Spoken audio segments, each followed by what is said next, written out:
My name is Austin Smith, and I'm here with Pastor Ken Glasier. Ken, tell me a bit about yourself. Yeah, Austin, it's good to be with you. I'm the pastor of Orchard Christian Fellowship. It's a congregation in Londonderry, New Hampshire, and we're right in the heart of Londonderry, in the middle of the town. Been a congregation together for almost 13 years. It'll be 13 years this summer.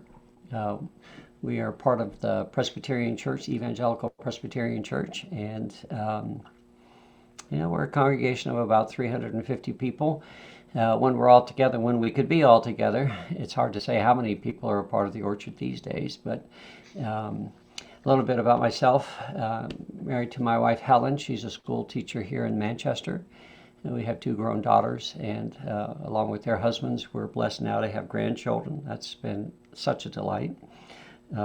My education comes from Colorado State University, where I have a degree in social science, history, philosophy, psychology, sociology, Master's of Divinity from Denver Seminary, and that's a standard kind of preacher's degree, a Master's of Divinity, and then an MA in Human Services from Regent University, and that's a recent addition to my credentials. Got that in 2018, I think. Congratulations. Yeah, thank you. So I am the lead pastor, the senior pastor at Orchard Christian Fellowship, and have been so for 13 years. So, That's impressive. yeah. What does it mean to you to be a leader of a church like that? Ah, great question. Great question, especially in these days of COVID. So, the stock answer that I give is simply this, Austin. To be the leader of a church is to be the first follower of Jesus. And in other words, to lead a congregation, from my perspective, is to be the person who gives themselves to following Jesus. So in that, I try to affirm the fact that Jesus said he was the head of the church. He's the leader of the church. And he has not relinquished that role. That's still his place. As I say, the only irreplaceable person in the kingdom is the king, and Jesus has not stepped down from his throne to give it over to anyone else. Certainly not to me. I don't want the job.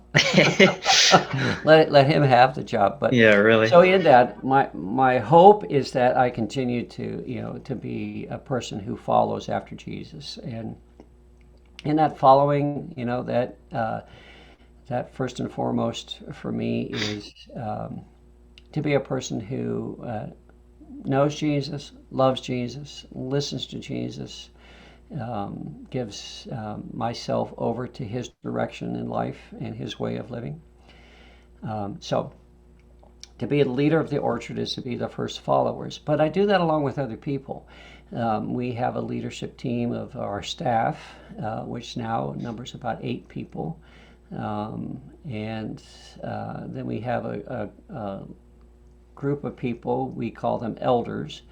And these elders, women and men who serve in the life of our church, they serve 3-year terms, and then they move off of our leadership group. They can be brought back on after a period of rest and time.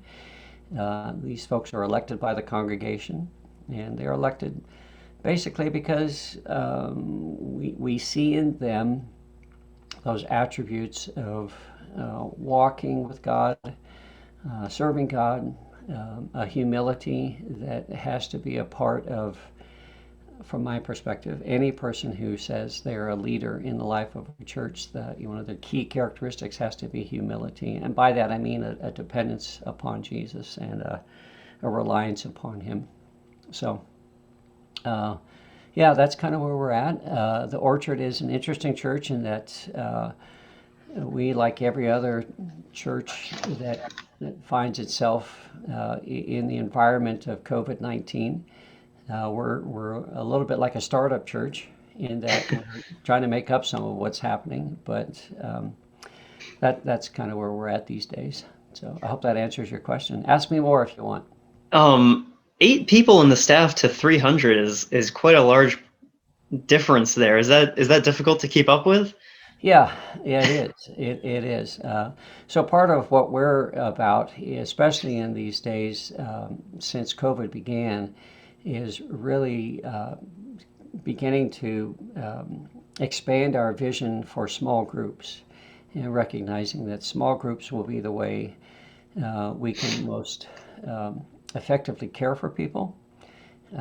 Content today is not an issue. I mean, I can go onto YouTube, I can go onto the web, I can find the best preachers in the world, and my name's not next to them, but I can find the best preachers in the world. I can find the best Bible studies. I can find the best information. I can find the best content out there.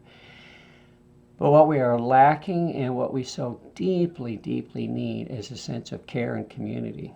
So a lot of my efforts in these last 10 months has been to develop a team of people who are pushing forward a vision of small groups where people will be cared for, not by a staff of 8, but they'll be cared for by their peers in a small group where they'll be loved and cared, and the community will happen. So that's a big part of what we've been doing in these recent days. So a big part of being a head of the church is like interacting with the congregation and the members. How has that really changed during the COVID-19 pandemic? Well, it's just everybody is two-dimensional. Everybody's just a flat person on a screen. But there have been opportunities to be in person with people, and certainly I do my best to follow the protocols with wearing a mask and social distancing.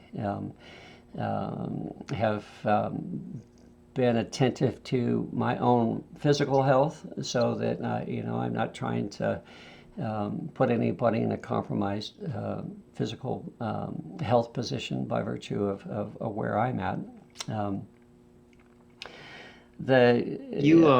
Sorry, I don't mean to interrupt. You have frozen. Let me. We had a little bit of a technical mishap there. It's commonplace nowadays. I had asked you what it was like to interact with the members of the church now that everybody is just online and you can't go see people in person. Yeah, it's a heartache. It really is. It's a heartache because by virtue of being a pastor, that's so much of my life is being with other people. And it's been very, very hard, been very difficult. Meeting with people, if it's in person, is at a distance, wearing a mask, making sure that the protocols of really, having a healthy respect for COVID-19 has been a big part of that. I do most of my work now online with people, visiting with people online, using Zoom and other means to connect with people. A lot of emails, a lot of phone calls, a lot of text messages, a lot of Zoom meetings, and being with people. It's a two-dimensional world, and I so long for the three-dimensional world of being in person with people, being able to hold a person's hand while I pray with them, being able to look into a person's eyes and actually see and hear and feel what they're experiencing. So we've done our best to adjust, but it's not the same. It's just not the same. So, now, another really big piece of leading a church is doing sermons, and traditionally those have always been in person. What has it been like to preach to an empty room with only a camera in it? well, hopefully, if I've adjusted well. I look back on our first Sunday back in March 15th of 2020, and I just look back at our effort to have a worship service, and I just have to laugh because we were such rookies. I'm grateful, so grateful that there is in the life of our church a young man who knows much more about video production and all that it takes to put a video together and to put something of a decent quality online. And we certainly have adjusted. But it is a different experience, really different experience to preach to a camera. Just the same way I'm talking to a camera now, it is a skill that, it's certainly nothing that I had prepared for. But I'm grateful that we've done okay with that. We've had the capacity to reach a new audience, which has been interesting in that. Being online has allowed people within our fellowship whose family members live in other parts of the world to say, hey, if you want to go to church, come and join us on Sunday mornings, or look at, on the recording. All of our online presentations now are recorded, aside from one we do have a live feed on Wednesdays at midday.